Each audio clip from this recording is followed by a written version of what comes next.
Deux chiffres s'entrechoquent, plusieurs kilomètres de cristaux enfouis sous Songandi et des décennies de pauvreté accumulée au Burkina Faso. Pourtant, cet écart vertigineux entre richesse géologique et fragilité sociale ouvre une fenêtre étroite où tout peut basculer pour le pays entier. Que signifie vraiment ce choc entre abondance minérale et misère quotidienne pour les habitants, pour vous qui observez de loin? Et jusqu'où Ibrahim Traoré pourra-t-il protéger cette promesse sans la voir lui échapper aux mains des appétits extérieurs? Car derrière l'éclat des diamants, c'est l'avenir même d'un peuple qui se joue, lentement mais sûrement, à ciel ouvert. La découverte des diamants de Songandi ne représente pas seulement une opportunité économique. Elle redéfinit entièrement l'équilibre des forces autour du Burkina Faso.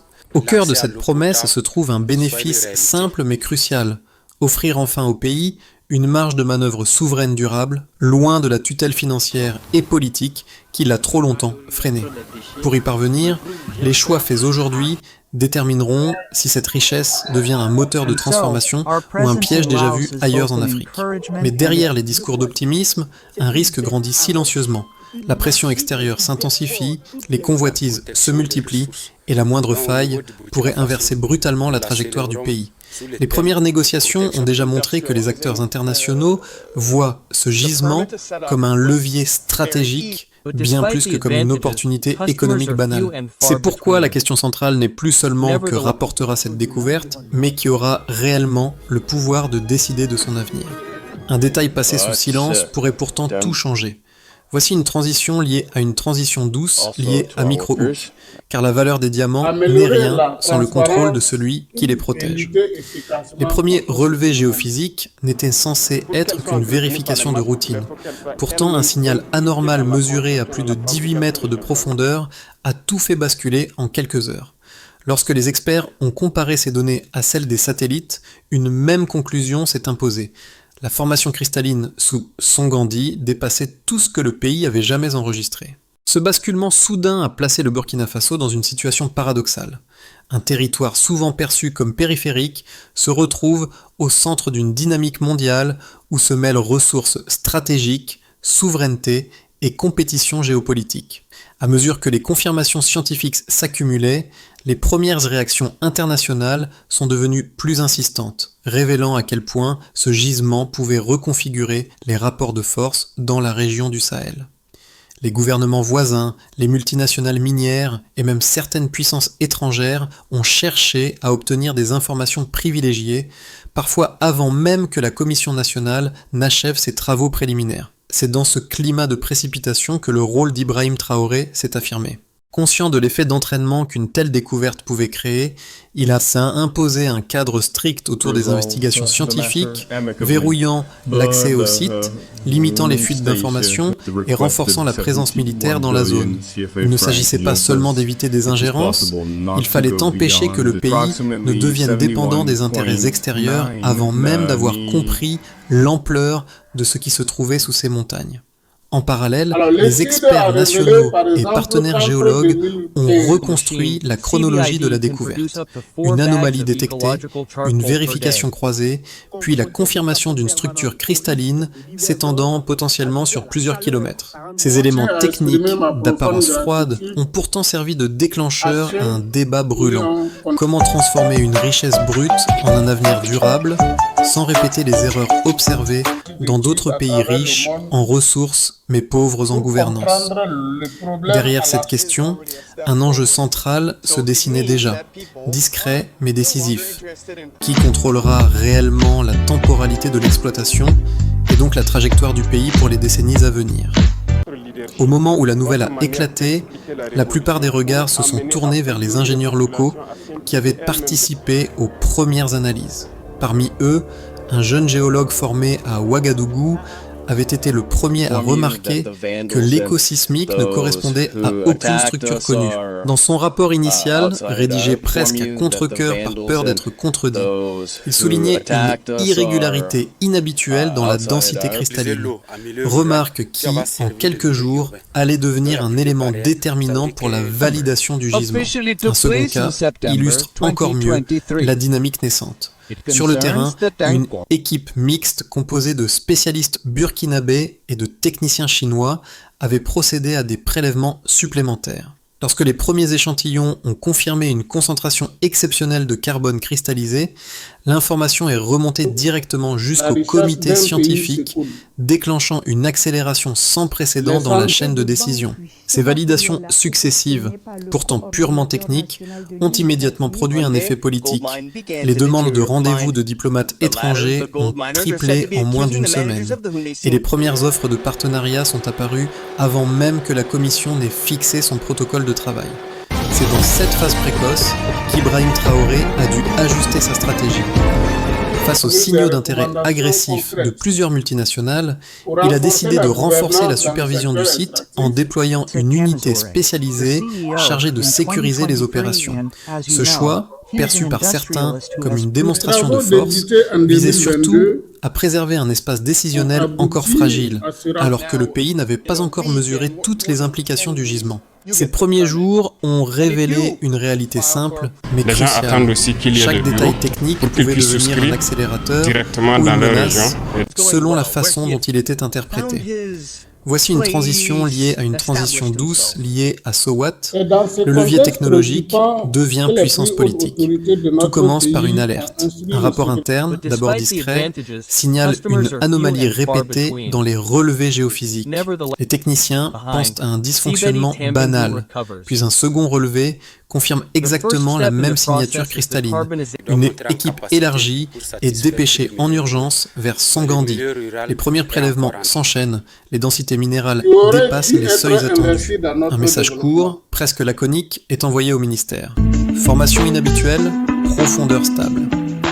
La chaîne de décision se met en mouvement.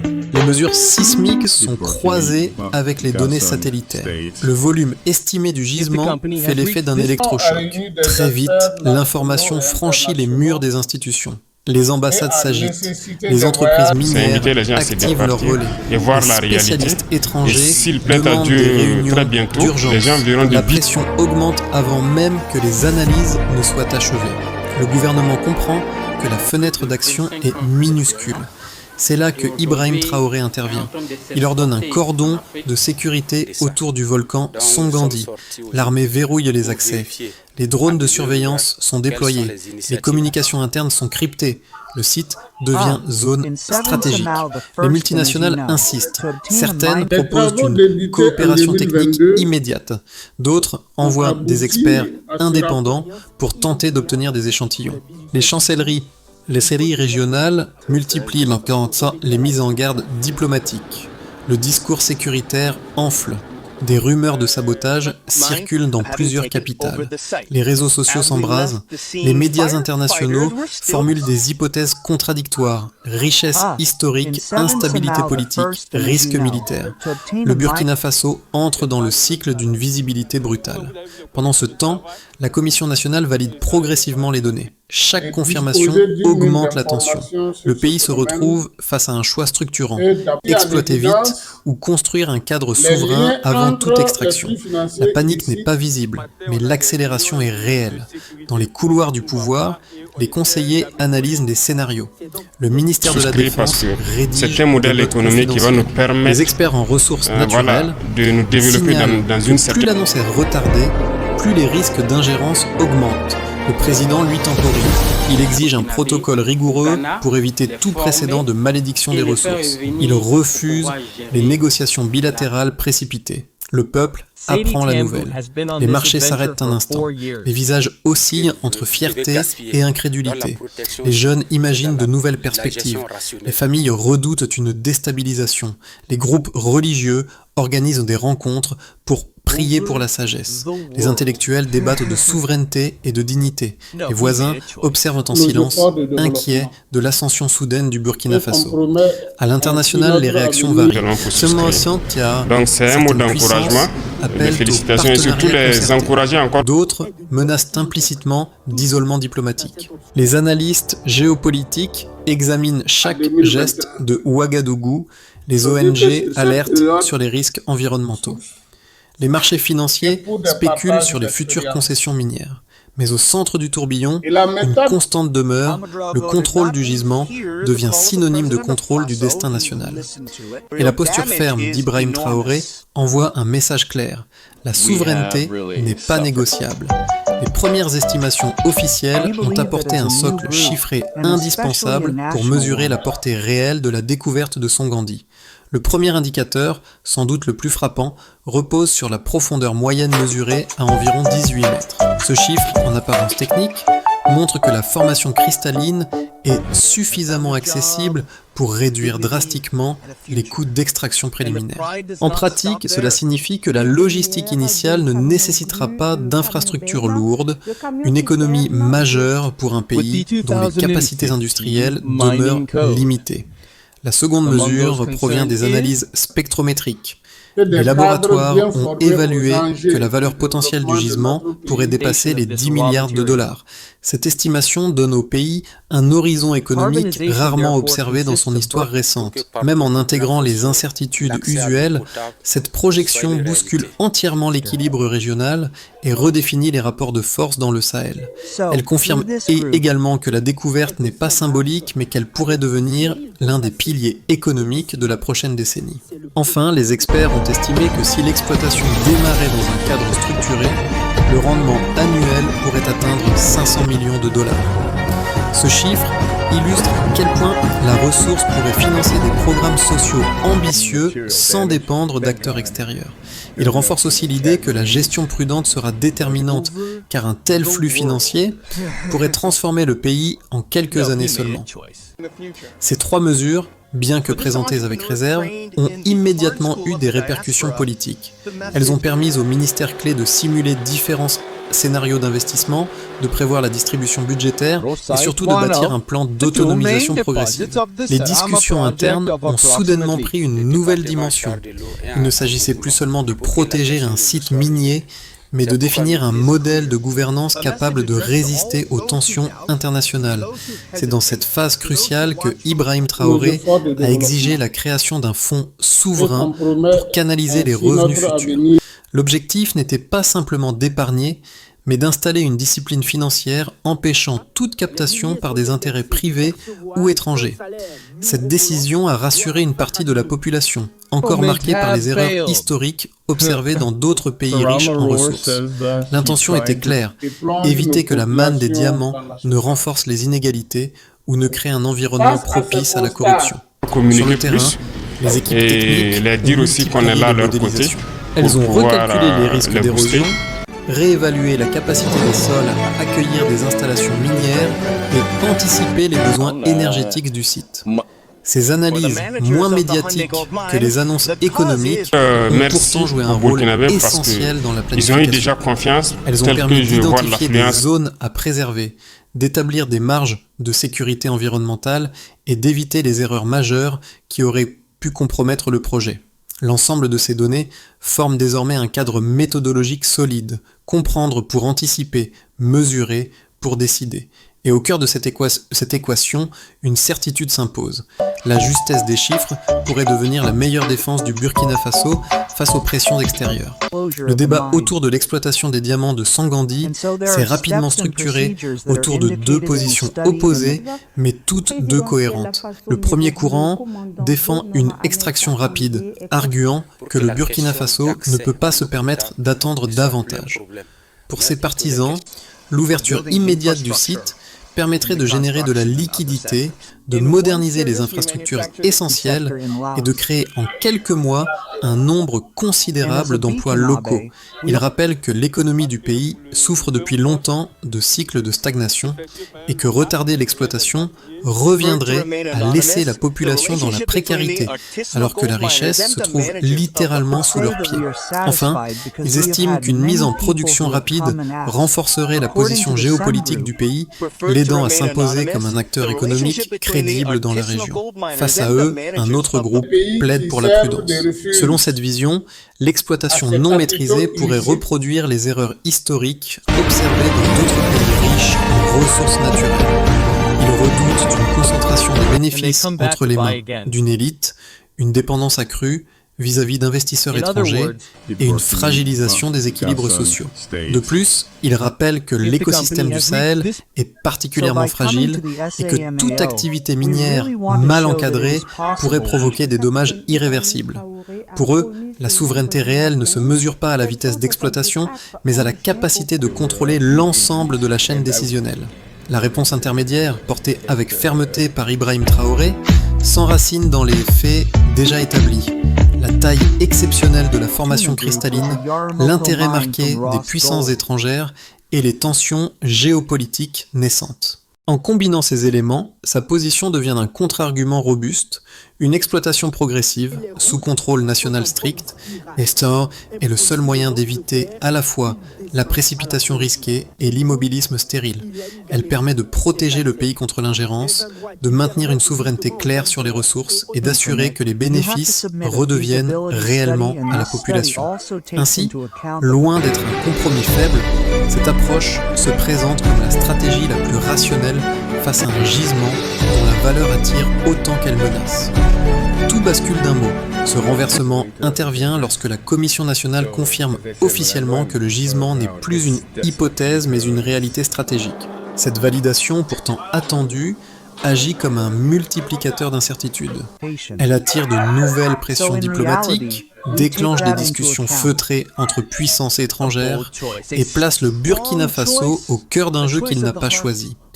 Dans ce moment charnière, une scène discrète se révèle décisive. Lors d'une réunion restreinte, un conseiller informe Ibrahim Traoré que plusieurs nations tentent déjà d'influencer les futures conditions d'exploitation.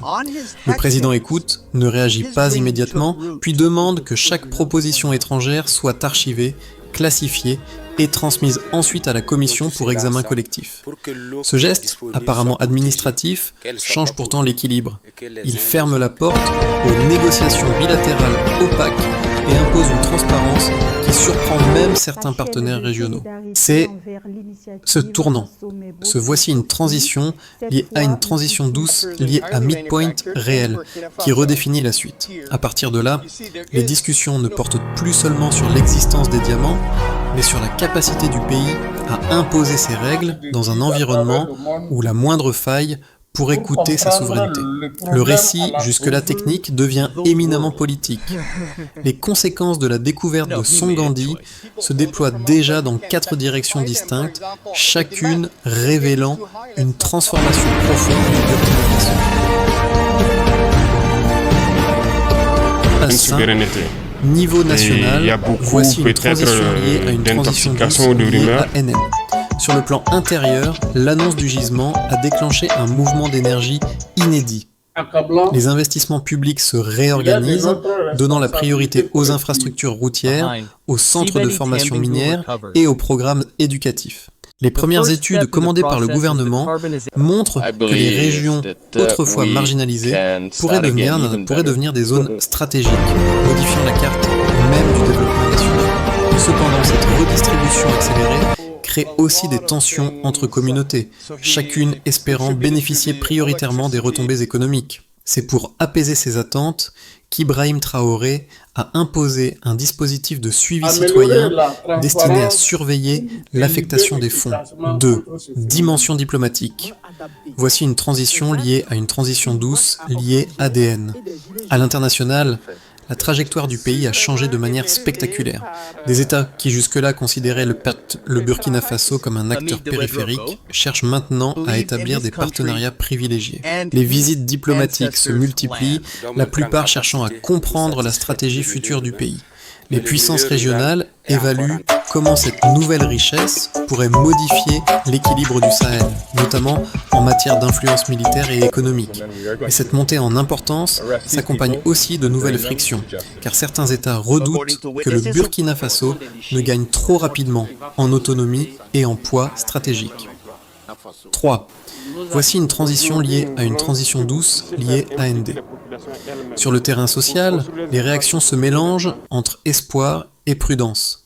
Les jeunes voient dans cette découverte une raison de rester au pays, d'y bâtir une carrière et de participer à une dynamique collective. Des projets de formation en géologie, ingénierie minière et environnement attirent un nombre croissant de candidats.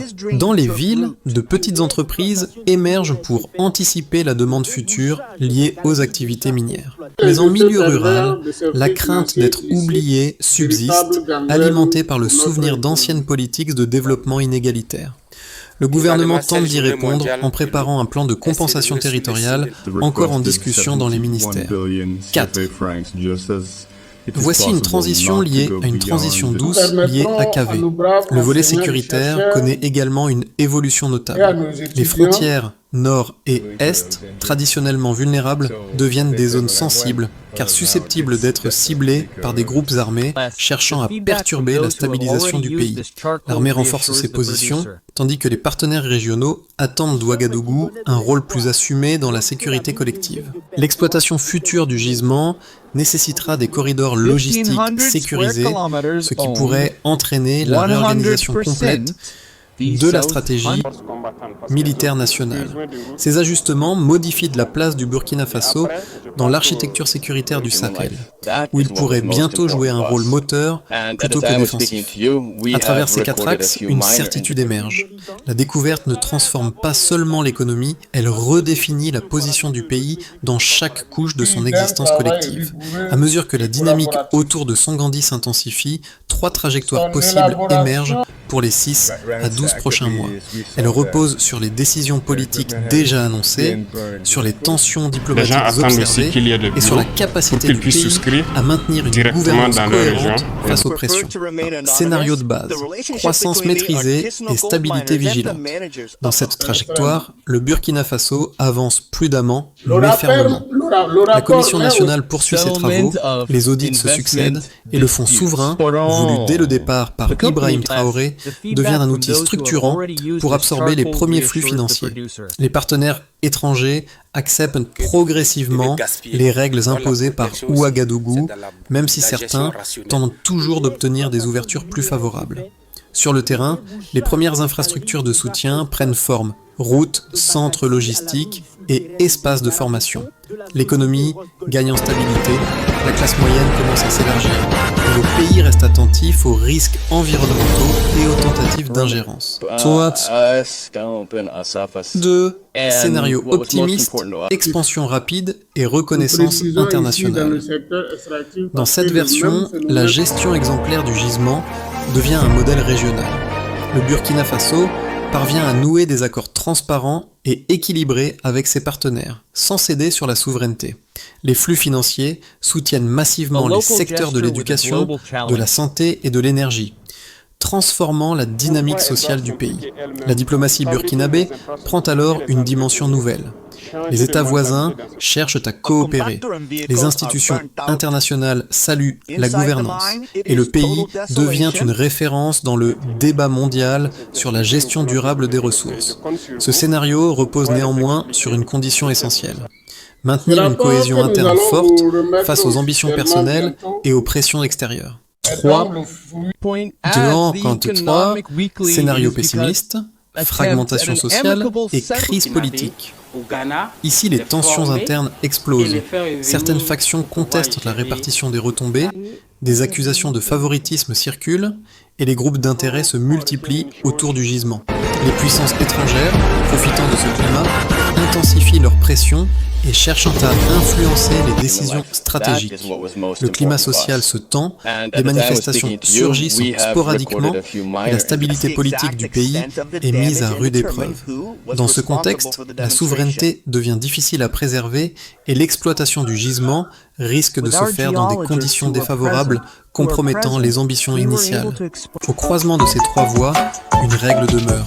Le futur dépendra de la capacité du pays à protéger ses choix, avant même de protéger ses diamants. L'impact de la découverte de Songandi ne se limite pas aux institutions ou aux négociations diplomatiques. Il touche aussi profondément ceux qui observent cette histoire depuis l'extérieur. Pour beaucoup, le Burkina Faso apparaît désormais comme un pays en pleine redéfinition, traversé par une énergie nouvelle qui dépasse la seule question des ressources naturelles. Cette transformation résonne avec 3 groupes de spectateurs, chacun y trouvant une signification particulière. 1. Groupe A. ceux qui cherchent un modèle de souveraineté. Pour les personnes sensibles aux enjeux d'autonomie politique, l'attitude du pays agit comme un signal fort. Elles observent la manière dont les institutions se structurent, comment le leadership refuse la dépendance et comment la société civile s'implique dans la surveillance des décisions. Dans cette démarche, certains voient une démonstration rare, un État déterminé à tracer sa voie malgré les contraintes extérieures. 2. Groupe B. Ceux qui suivent les enjeux sociaux et humains. Un autre public se concentre sur les trajectoires individuelles. Il observe les jeunes qui se projettent différemment, les familles et qui pensent à l'avenir avec moins de résignation, les communautés qui s'organisent pour défendre leurs terres ou pour bénéficier équitablement des retombées. Cette histoire devient un miroir des questions que se posent de nombreux pays. Comment réconcilier développement, justice sociale et transition écologique? 3. Groupe C. Ceux qui voient dans cette histoire un avertissement. Enfin, certains spectateurs restent prudents.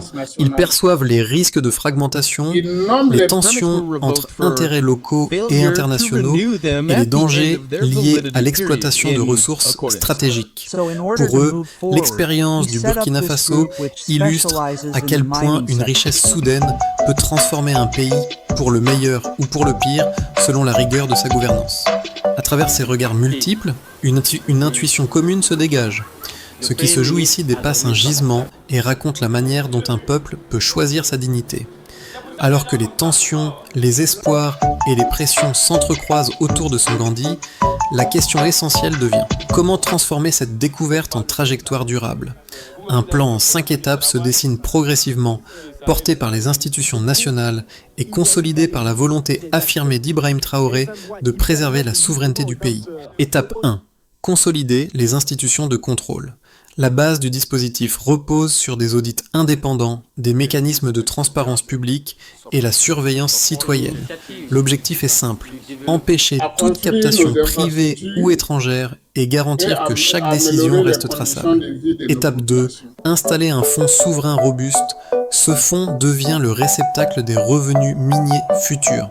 Il permettra de financer les infrastructures, les programmes éducatifs et les services sociaux, tout en évitant les dépenses impulsives. La priorité est l'investissement de long terme, pas la redistribution précipitée.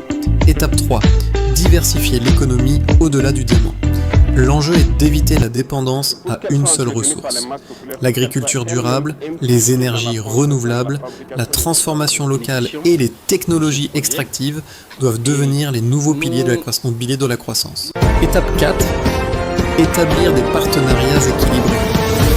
Les collaborations internationales ne sont pas exclues, mais elles doivent se faire dans un cadre strict où les entreprises locales demeurent majoritaires. Cette approche protège les intérêts nationaux tout en permettant un transfert de compétences. Étape 5. Mobiliser la population dans la gestion des ressources. Former, informer et impliquer les citoyens devient indispensable. Une ressource protégée par la population elle-même est moins vulnérable aux manipulations externes et aux dérives internes. Si ce plan s'applique avec constance, il pourrait transformer le pays en un exemple continental, un modèle où la richesse n'écrase pas la souveraineté, mais la renforce. Lorsque les habitants du Burkina Faso repensent au premier jour de la découverte, beaucoup évoquant encore le geste modeste du jeune géologue qui, dans un simple rapport, avait signalé une irrégularité presque passée inaperçue. Ce détail technique, ce motif discret de la voici une transition liée à une transition douce liée à P4 est devenu le symbole d'un pays capable de transformer une intuition en destin collectif. Aujourd'hui, alors que les regards se tournent vers Songandi, ce souvenir rappelle que les révolutions silencieuses naissent souvent de gestes ordinaires. Dans les discours, Ibrahim Traoré insiste régulièrement sur cette idée. La force d'un pays ne réside pas dans l'abondance de ses ressources, mais dans la capacité de son peuple à les comprendre, à les protéger et à les orienter en commun.